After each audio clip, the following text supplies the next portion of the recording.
a question I get a lot is, what are property management fees, right? So I get in a property, an investment property of some type, and what am I gonna have to pay?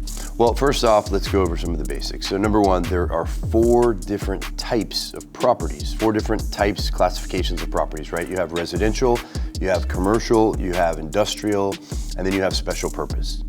Residential, commercial, industrial, special purpose. Residential sounds like just like what it is. Vacation homes, single family homes, things of that sort, right? Commercial property might be office buildings, something of that sort.